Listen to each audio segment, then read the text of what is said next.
Hi, everybody. It's day 3 of the 9 candles, and I have Andre Carr from Astrology Alert, Hi, which everyone. I can't imagine you haven't ever seen Andre before, but if you haven't, make a point of going over and see him. He's got a wonderful perspective on astrology and how to work with rhythm and time and all that stuff. And he also discusses that subject I don't politics. So, if you want to talk politics, go over and visit Andre. And we're here for the 9 candles, and Andre's come to help us celebrate this. So I'm going to cut to the tray. And as y'all know, this is the 9 candles, and these are the stones in the middle. And for this round of 9 candles, I picked citrine, which is for abundance, bounty, and it's also a stone that's aligned with Lionsgate. I have my little tiger eye that has every color of stone that you can find in that kind of agate. It's a beautiful little stone. And I have my octahedron fluorite, which means 8-sided, and it's to the east, to the west, to the north, to the south, above and below, is all encapsulated in that little crystal. So now I'm going to read the meditation while I light the candles. We're going to see how successful I am at this. Together we meet to light the 9 candles in the season of the Lion's Gate.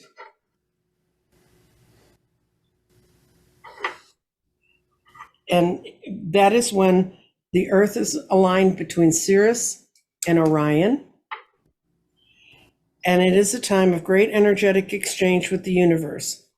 This portal date gives us boost people's aspirations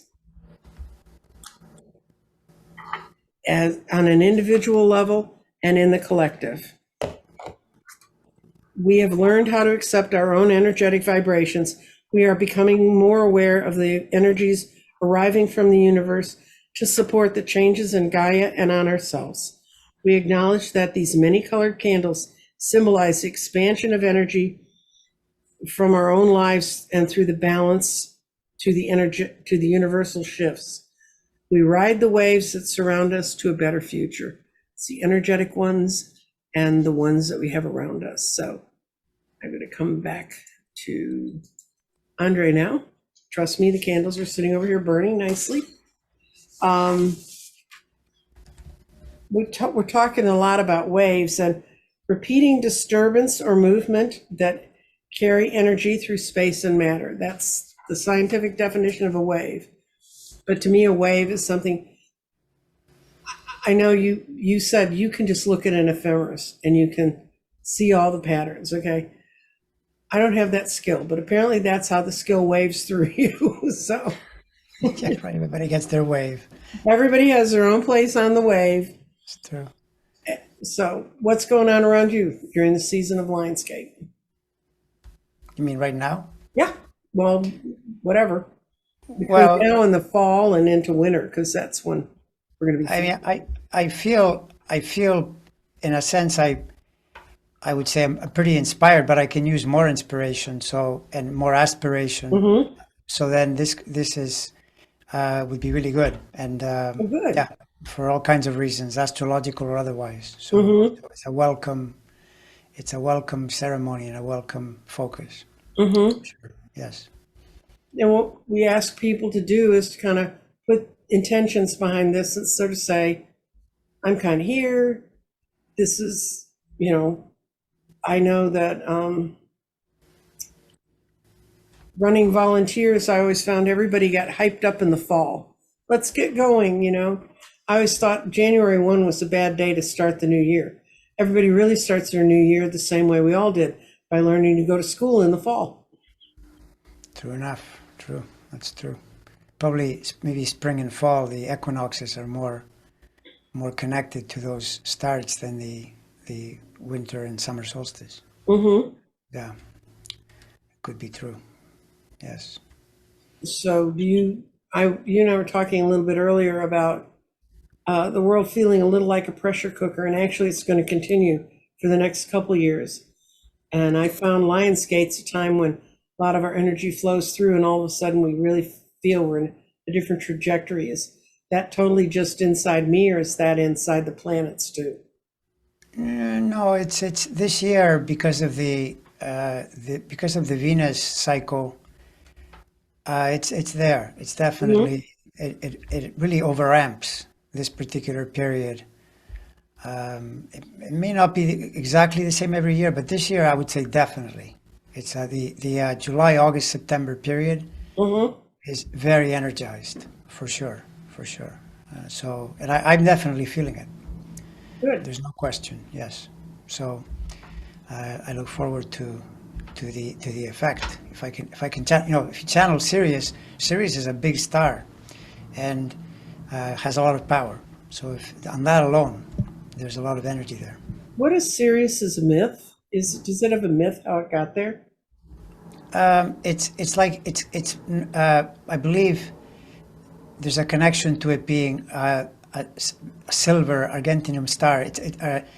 Astrum. It's something about it being very bright though, and being considered auspicious. In fact, the U.S. is born under Sirius. It's Mhm. July 4th is the place in the zodiac where Sirius is. Although you start to get precession as time passes, but still, the U.S. is a serious country, not serious as in the opposite of fun, serious as in The S the yeah, exactly. I Sirius, yeah, yeah, yeah. serious, and indeed, people that have those degrees, Sun or Mhm. other planets, tend to have at least notoriety and hopefully it's fame. But it's a very powerful star, and it's considerably bigger than the Sun. I'm not sure what the amount is, but it's at least more than twice, 2 or 3 times. It's much Mhm. bigger than the Sun. Yeah. So. Thank goodness it's out there because if it was sun was 3 times bigger, we wouldn't be here. That's true. Yeah, that's true. Yeah, those ratios are super important. Yeah, it's totally true. Mhm. People don't realize how fine a balance it is. Like even the seasons are just the Earth's tilt as it's moving, Mhm. and you're getting now a lot of climate warming, and it's because of the atmosphere of the Earth has been altered. But if there were the case that for whatever reason the tilt increased even a little bit more, you could get an ice age or you could get tremendous overheating just from the Earth being tilted more Pushed toward the around. sun or away from the sun. Yeah, so it's the amounts are tiny, but in the cosmic sphere, things look like they're stable for now, type thing. Mhm. But they may not be for if you visit in 10,000 years, who would know? It could Well, be completely different, which we won't be. So, no, we don't have to worry about that. yeah. They the two black holes that were meeting on the Mhm. edge of the universe, which is one of the things that's creating this sense of a wave coming over. It's called the Big Hum. They found it Mhm. in 2015 Mhm. on a bunch of radio telescopes, and so they had to actually create a whole new instruments and everything. They just finished right around the 4th of July. They published a big article about it, and they're saying that the energy from it, what they're interested in, is they think it's pushing us and all the other planets. So now they're trying to study if the energetic in this wave has enough to cause that kind of disturbance. Well, I still hope they're as far away as possible because black holes by themselves are extremely dangerous, and if they're together, even more so. The gravitational effect is so intense that Mhm. if one of them got anywhere near us, we'd be Oh, toast. we'd be toast. Yeah. We'd be Well, toast. So they say that there's a black hole at the center of each one of the galaxies. there is. That's true. Yeah. So this happens to be two galaxies that ran into each other, and there's some bazillion years from now, I think we're supposed to get eaten up with Andromeda. We're going to get. That's true. We won't be around for that either. But yeah, that's and some part of that is that it isn't like two energies crash into each other. Mhm. It's more like they blend. Like the thing Mhm. that's most elusive about all this is that there's a lot more space than stars. So even though you Mhm. have so many stars, way more stars than people, it's ridiculous Mhm. the number, and yet because of space being so vast, there's lots of space between the stars. So when they Mhm. join, you don't start, it's not like a fireworks show. There might be some, but it wouldn't be the main event. The main event is just you get a much bigger galaxy than before, right? Yeah, most of the stuff around us is plasma, and it's like they're still working out what it is, but it was defined a long time ago that it was there. Yeah, I, you know, I start reading some of this stuff, and I really wished I paid more attention in physics. and That's, physics, yeah, I know.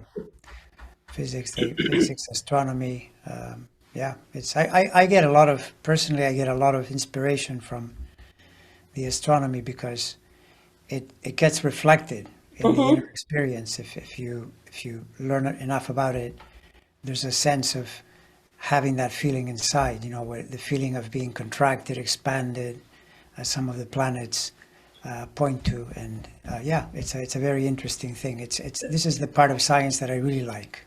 Well, I wanted to be an astronomer as a child, and my father even got me a really good telescope, and we could really go out and see stuff up in the stars.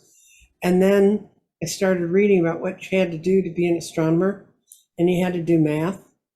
And I Yeah, decided I'd rather go into dramatic arts, so I went to theater school. yeah. The math part is pretty complicated. It's true And that's because why I love astrology, and I think it's wonderful. But they start talking about all this squares and oppositions and things. I understand what they mean energetically, but if I have to picture them in my mind, it's too much like geometry, which is not my favorite class. yeah. Although that kind of math, the math in astronomy is beyond, say, the highest high school math, which gets complicated. By Hmm. the end of high school, you're doing algebra, calculus. You got to Hmm. get in there and do some pretty intense math. But for astrology, it's not that hard because it's the idea that very simple shapes, and it's more about looking at it a lot, and nearly anyone can figure it out because you're doing arithmetic. You never start doing complicated formulas or Oh anything. no, I'm not looking for universal curves or anything. No. Yeah, right, exactly. So But that's and doable. one of the things I like when I watch you work is you talk pretty plainly about the direction of the curves, I mean, of the lines and how the things relate to each other. And it starts to make real sense. Now, I've studied astrology, so I kind of have a step up, but I, if any of my audience has never seen Andre work, go look at it because he brings it down to terms that we can use. And one of the things I like is you constantly talk about how there are the recurring patterns, like you're talking about Venus, how it makes pentagram around the zodiac. Hmm. Yeah, All no, those it's things. it's it's totally fascinating because speaking of the numbers, what starts to happen is that as the years pass, Hmm. an astrologer has more and more and more meaningful numbers in the zodiac. So then you realize, okay, that those degrees, which there may not even be a planet in your chart, but for a different reason, certain degrees are important to you, and then you see them in people that you meet, and you immediately know what the relationship is. So that really grounds it. It brings it into Hmm. to the world. So it's not just some faraway mystical idea. It's actually here. It's in front of you. And the converse can be true. There can be degrees that are more difficult, where you can almost anticipate more friction or And more. that's sort of Yeah, understanding the waves of information, the waves of yeah, energy, the waves of universal knowledge or what's back there that are what coming over us. And that helps us because one of the things we need to have, I think, in this time of change is we need to have a lot of compassion for the people around us that don't understand it. And then we need to have compassion for ourselves because we've never been here before. it's true. Yeah, And, I hope that when we light these candles and we get people thinking about it, they go a little easy on themselves and understand that change is not always a horrible, hideous thing, nor is it always 100% wonderful. It's a little right. bit of each. Yeah, but it's inevitable. So it's Hmm. it's something that it's wired into the you could say the software or the hardware of the universe or both, but it's inevitable. It's just the way it is. And Mm-hmm. by realizing that and cooperating with it and flowing with it, uh, your life tends to go better. You know, than if Right. you resist. Because if you resist, then all your emotions are all over the map, and you're just resisting. You know, this is like the Borg. Resistance is futile. Prepare to be assimilated. Yes, yes, we're getting assimilated. No, that's Yeah, AI. That's got nothing to do with this stuff. Have yeah, you no, ever, but like in a way, doesn't the universe does that to you? There's no escape. You know, the universe is bigger than any of us, so there are forces that they're just bigger, and we're like localities where we exist as little as whirlpools for a period. Mhm. But the ocean is the ocean, and the ocean is what we are and what we return to, and it's always the thing that is dominant overall, right? So That's right. yeah, Walking through the plasma, coming through all of the fun energies, and yeah, we're yeah. being bombarded with photonic energy, the solar energy, you know, and I realize this summer, solar energy seems to be working overtime if you're in our hemisphere. Yeah, I've heard that. I've heard the solar flares and everything. I haven't. I don't think I've seen yet. I hope affecting my computer or my phone, but maybe that's next. I don't Well, know. It's possible. they, in what was it, in the early 2000s, there'd be maybe two or three solar flares at a time. And this year we've had over 200 big ones. No. And they're gonna zap some satellite somewhere. The biggest one is a Harrington. It's called Harrington effect. And it was a solar flare that came up just after telegraph had been put all over the U.S. And it hit the telegraph wires, and the telegraph operator said that the machines were clicking on their own and sparks were coming off of them. And can you imagine? And that was that simple little thing. Can you imagine if something hit us? Not totally. I mean, the thing about this is that it's again, they're cosmic scales. The sun is Mhm. incredibly powerful. If the sun did something really weird, it would be really problematic for us Put it here. I mildly. mean, really problematic because the Hmm. energy that it transmits is phenomenal. So it's one thing solar flares, but scientists have a pretty good idea of what it's doing. But if it was for an unexpected blowout of some kind, it would cause a lot of problems. Yeah, Because it's big energy. maybe that ought to be one of our intentions, is that the universe treats us kindly with the energy it can send our direction. Yeah, yeah, true. And then the other one could be that to express the solar energy, each of us, because the solar energy is at least, if you don't want to say it's the source, it's definitely the gateway to the source, the closest That's gateway you right. can think of. And it makes sense because we're solar beings in a sense. We're in this part of the universe. It's the sun created Right. everything, and we're expressions of that. The heart center and the solar plexus, Oh that yeah, circle in the body, that's the sun, right? that's So if right. you can express that, you'll probably be fine. They tell me that in yoga class. That's true. Yeah, And absolutely true. well, the other thing to remember at this time is to have gratitude for everything that's going really well, for all the changes that we're having come to us, to be grateful for being able to comprehend, move through, and live with the changes that we have. It's true. That's a great practice. Great practice because Hmm.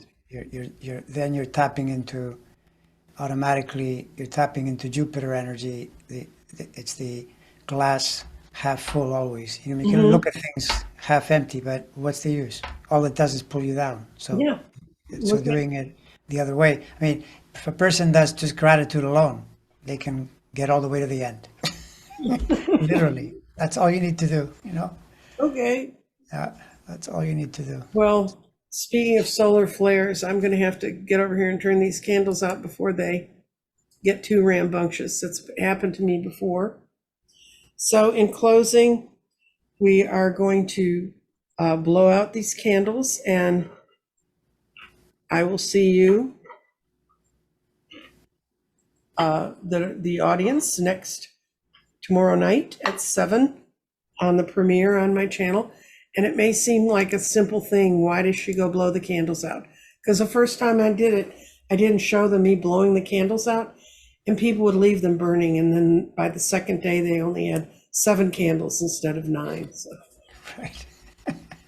Disrupts the number. Yeah, makes sense. Mm-hmm. And you did. Right. You got the sacral chakra candle, but that's okay. That's where great creative ideas come from. Great. Yeah.